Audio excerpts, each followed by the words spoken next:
Welcome all to the Research Circle. Our today's free webinar topic is writing a background to the study. And our today's expert speaker is Dr. Olgunin. Sorry, pardon me if I pronounce wrong. Uh, yes, he is a clinical psychologist and consultant. He is from Nigeria and holds doctorate degree from University of Ibadan, Nigeria. So, welcome, doctor. You can continue.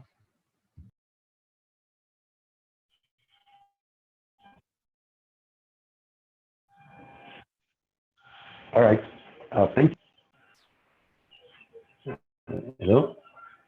Can you all hear me? Yeah. All right. Thank you. Yeah. Um, my name is Dr. Ogudoyin Oluwaseun. I'm from Nigeria. I have my PhD degree, doctorate degree from the University of Ibadan here in Nigeria. So I studied clinical psychology. Of course, I have little knowledge about research methodology. So I've decided to let me share one or two things, one or two notes. I believe we can learn one or two things from this seminar. So thank you for the opportunity. So let's start. So we basically want to talk about background to the study, how to write a good background to the study. Of course, I know that all of us we are coming from different background, as in our disciplines could be different, and there could be different style of writing from university to university, institution to institution. But regardless, there are certain things that are basic in background to the study that they are just have to know them. Uh, that is it. So of course, background to the study is like a foundation of the study. That is what the study will be relying on. Is so of course, when you look at it from building from this building, you need to understand that the foundation has to be very solid. So just like in architectural design, building design and co, the background has to be very solid, very solid. Because if the background is very solid, then the whole work we have something reliable to rest on. But if the background is not good, that means the work is not good at all. I hope we are listening. Um, of course, a background to the study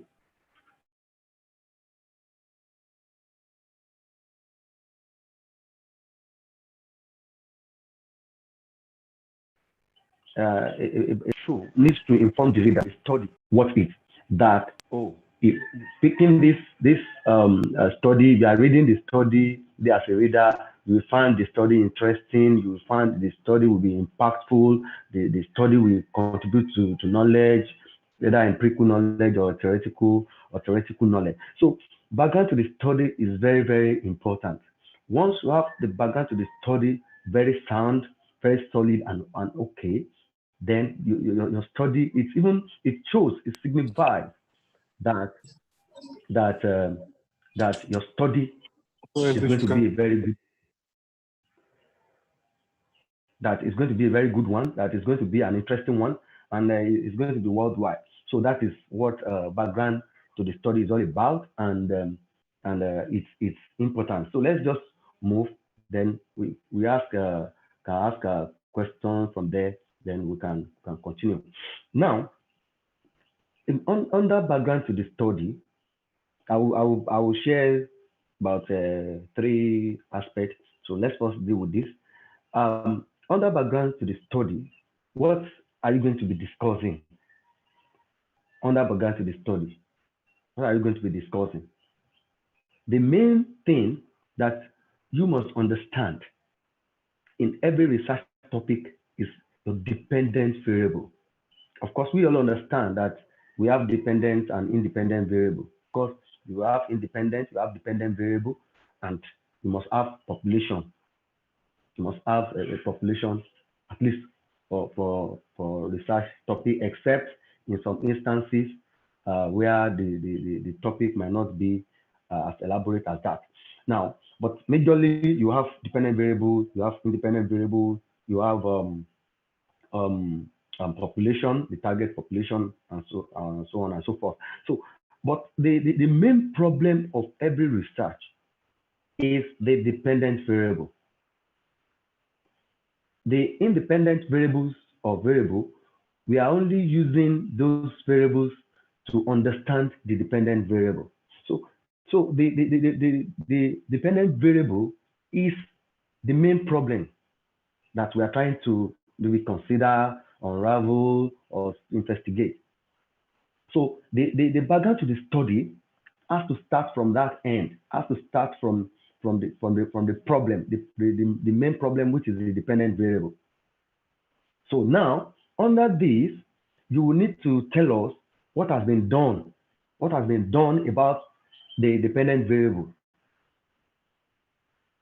So, um, um, because there will have been related studies. There's no study that is 100% unique, as in absolutely that no one has done anything about it. It is not.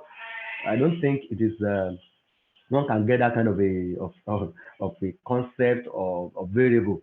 Now, somebody must have done something or must have said something related. So all those things, it is the onus lies on the researcher to get to look for those things, those previous scholarly opinions, studies, researches, and what have you, records, both local and international, in order to have the deeper knowledge about the issue at hand, which is a dependent variable. I hope we are following me. Now, and when you are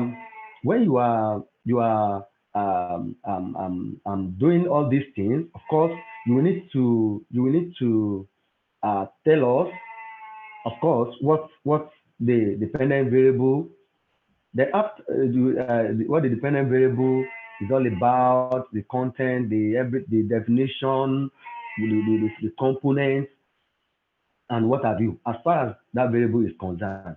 Of course, I'm not saying that you will not talk about your independent variable. I'm only telling us that you will start from the main problem, which is the dependent variable, then you move to the independent variable.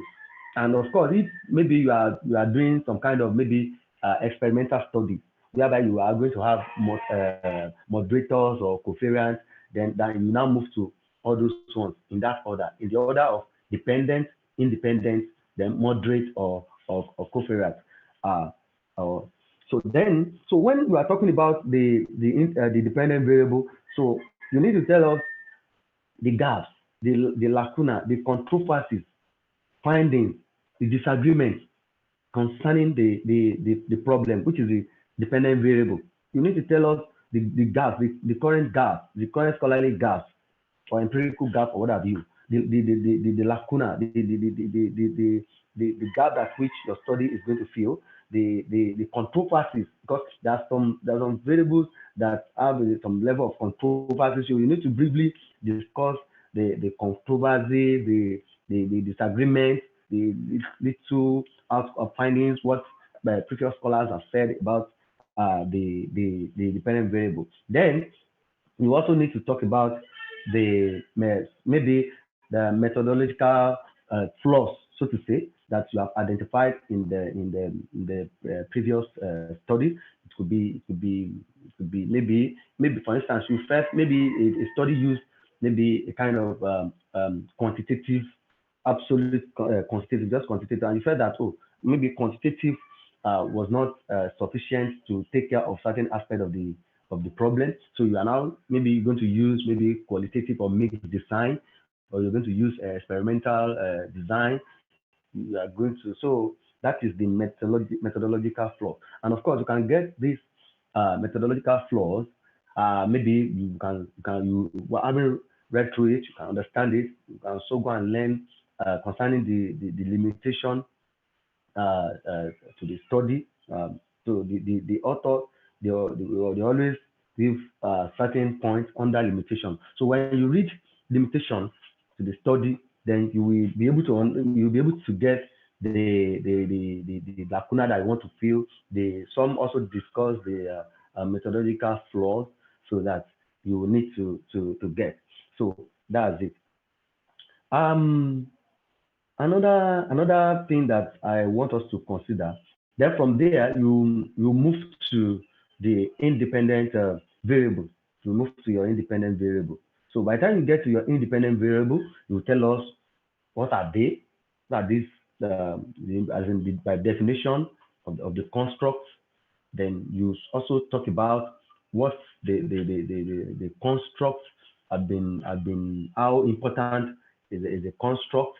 Has it been used before, maybe in related areas or in the area that you are trying to investigate? For instance, in replica study, whereby you want to replicate a study. So you are just saying that, oh, I want to replicate a study. Maybe the study have been done, say, 10 years, 5 years, or 20 years, that you just want to replicate the study using the same variable. So you need to identify and tell us that, oh, I'm using it's going to be a replica study. So you need to emphasize that that variable has been used in studying the dependent variable. So you must be able to establish that, oh, but that variable, maybe the independent variable has been related to maybe similar construct or related construct. Then from there, you now tell the reader that, well, I want to also use this independent variable to study these dependent variable, and why do you want to go ahead with that? You need to state it. And of course, you need to understand that while you are writing all of this, a good background to the study, a good background to the study must be interesting, must be fascinating. The reader must should, after reading the background, the reader should be able to say, oh, let me see what is happening, say, in chapter 2. Oh, what is going to be the end result? What is going to be the let me look at the methodology.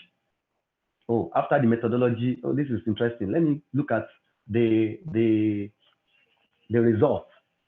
So by and large, a good a good background must be interesting. It must be very clear. It must not be clumsy.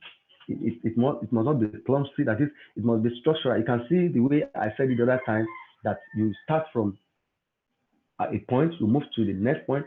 You cannot do it in a way that is that whereby the that the reader will be confused. You must not make your reader or whatever whoever to be confused. It must be well structured. It must be concise. It must be concise. It has to be. It must be concise but encompassing. Concise but encompassing in the sense that, because it's not the literature review whereby you can just talk. But under background, it must be concise, but it must be comprehensive and encompassing. It must cover the needed aspects of the issues being studied. Then it must be scope limited. Scope limited mean that it must be focused. It must be focused, as in, when you are discussing issue A, you must not deviate to issue B. You must not deviate to issue B. When you are talking about um, a variable and your reader has been following you, then you just now deviate. You know that you are writing things that are not other very relevant to the study. Then the reader can get confused and be asking, oh, what is this study all about? So once a reader gets to the point and say, what is this study all about? Then it means you are deviating. Even when you are reading it, then you discover that, what am I writing? Then that means you are deviating. So it must be concise, it must be simple, it must be scope limited, it must be focused, and it must be contextual. Contextual has to do with the contextual scope. As in, you should not go beyond the context. If you are writing, say, among students, if your population is students, you should ensure that you don't deviate to adults or to employee. If you are writing about adolescents, you should try not to deviate to children, to toddlers, because once you deviate, the reader might get confused. So that is another thing that one needs to take care of when writing a very good background to the study. And of course, just as I said the other time, um, a background to the study, you need to start from general to specific. General to specific. Whatever you are writing on, it has a general. For instance, if somebody is writing about maybe financial autonomy, financial autonomy is under um, generally under economy of sector. So you should start from there. So once you start from that end, that is the general. If you want to write about academic performance, you should not start. It's not that maybe you go straight to academic performance. At least you need to tell us briefly. The people go to school for what, and that the academic performance of what importance is it. Then you now come to the issue of academic performance. That's why you start from the general to the specific. You don't just eat your dependent variable like that. You need to identify under what sector does your dependent variable falls. Then you need to understand the frequency, the frequency, the statistics, and the prevalence of the issue at hand, of the maybe if it's a maybe problem or whatever. So you need to understand the frequency. How often does it happen? What is the current statistics? What is the current statistics? How many people the those that are in maybe sciences, epidemiological records, and all those things. So one must have the frequency, the statistics of if there's a problem, what is the current problem, the health problem by World Health Organization, by if it's probably about human capital development, maybe by UNIDO, by all those important organizations, and of course the local, the regional, the national, and the local authorities. What have they been saying? What is the current level of how many people, how many is among the children, how many children have it globally, regionally, or maybe continentally, then nationally, and even if it's a local research within that vicinity or location. So what is the current, how many people? That's all about the frequency. You need to be able to tell us, because the frequency or the prevalence of a problem also indicates that that problem is worth researching. So if you tell me, oh, so I'm in the world, so millions, believed to be the poverty index, the global poverty index, the continental poverty index, the national poverty index. So people will be able to see, oh, this is a problem. This is a problem that needs immediate scholarly attention. So that is what um, the frequency, the statistics, and the prevalence of the problem is all about. So then you must also be able to emphasize the effect or consequences of the problem of your dependent variable. If we are talking about maybe poverty or poor human capital development or what have you, you need to tell us what are the consequences, what are the effects of that problem. You need to, that is, in fact, that is very, very important.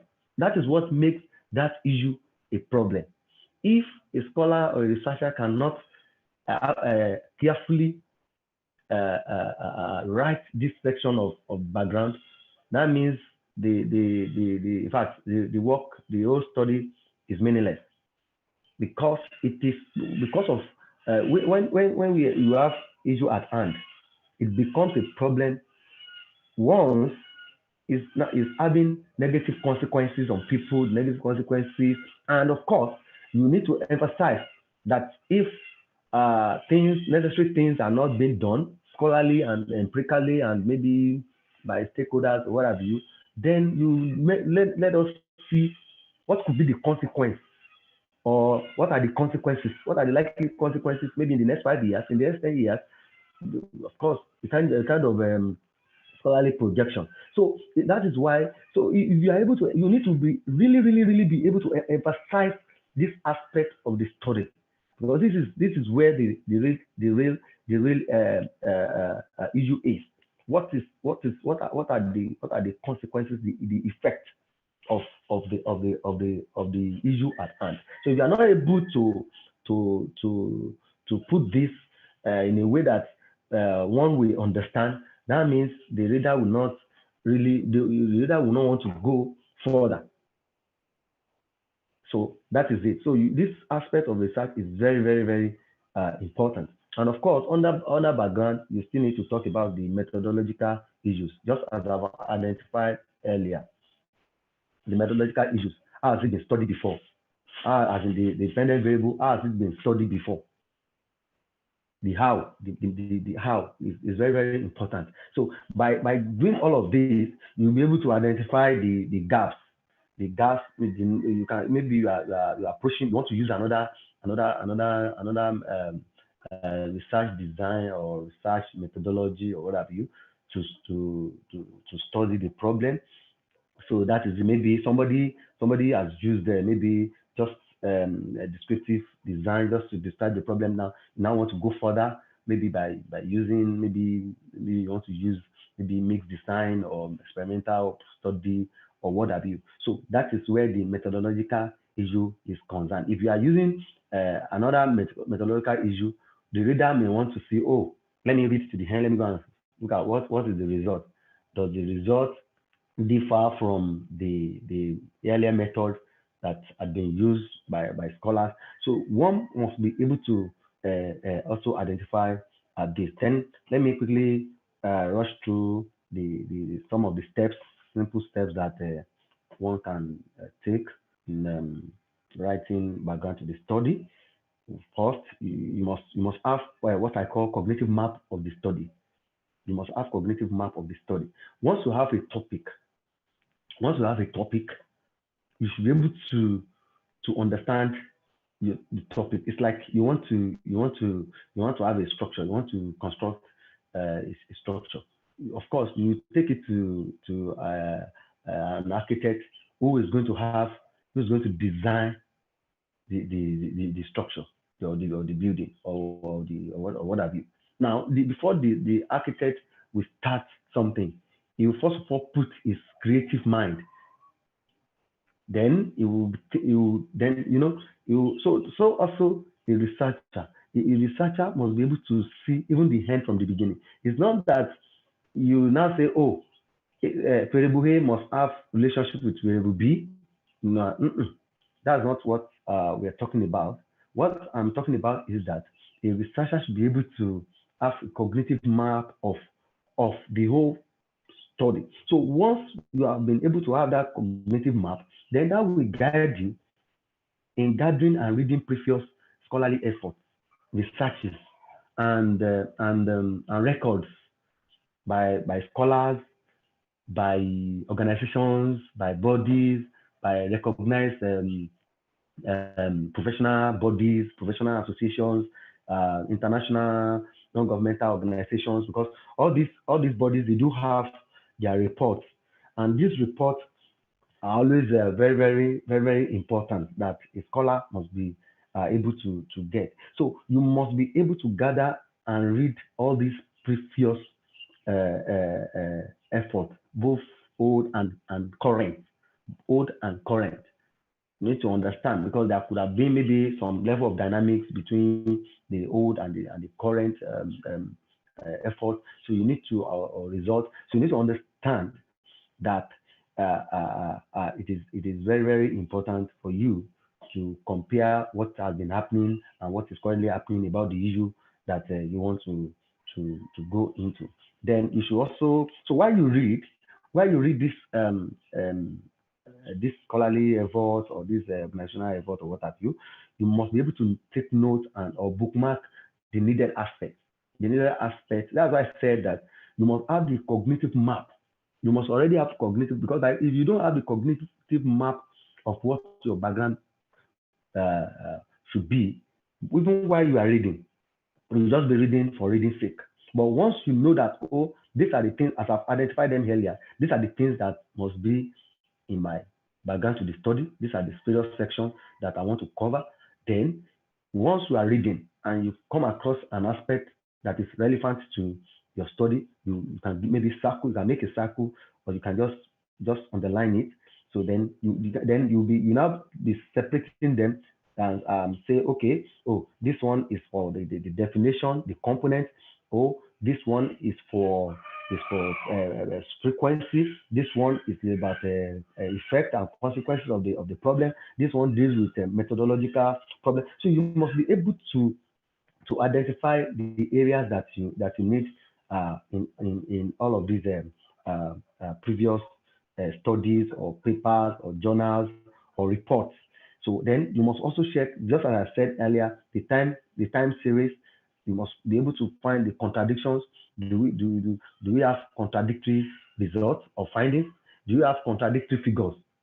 For instance, if somebody say, oh, maybe in Africa we have maybe, for example, now we have 1, 2, 3, 4 poor people, and another one says, oh, we have 1, 2, 3, 6 or 7. So you need to know why.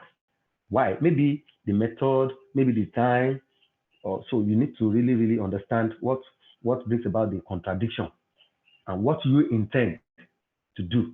Or if you are in agreement with any of the two, you must be able to tell the reader why you are in agreement with one, why not the other one. So you must be able to identify all these contradictions and the reasons, maybe, and of course, and the areas that you want to improve the study on. So in a nutshell,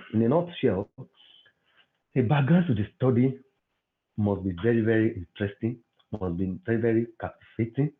It must be very clear and must be comprehensive, even though in a summarized fashion. It's not something that you just do haphazardly, because if you do it haphazardly, your reader will get confused. Your supervisor will not understand what you are doing. So it must be straightforward. It must be simple, straightforward, but it must cover the necessary area where this is where you are going according to your research question, your main research question. This is where I am going. Your reader should be able to know, oh, this is where you are going. These are the areas that you have identified in previous studies. These are the areas that previous studies have not been covered. So these are the areas that you want to cover. So that by the time your reader gets to the end, the result, the reader will be able to understand clearly, oh, this is it. Because your result must not contradict what you have under the background and the hypothesis and research question. So in a nutshell, a good background is very important for every study. I think I can pause here. So if there is any question or any contribution from the all of us that are here.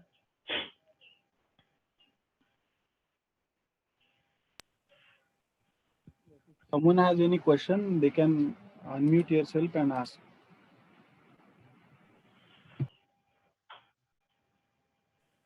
it's all clear, sir.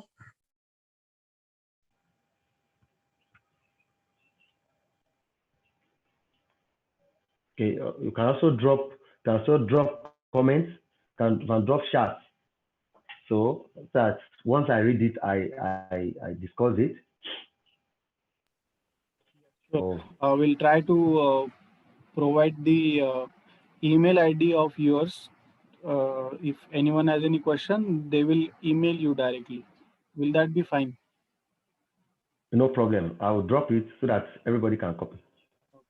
Thank you so much. Before we conclude this session, I would like to tell all the participants that this whole webinar will be available on our Research Circle YouTube channel. If you want to watch it again, or if you want to share it to your colleagues or research partners, you can share it. So at last, thanks all the participants for joining us via YouTube Live as well, and via Research Circle app. And at last, thank you, doctor, for your valuable guidance and taking out the time. We hope this will help to many researchers. So thanks again. It's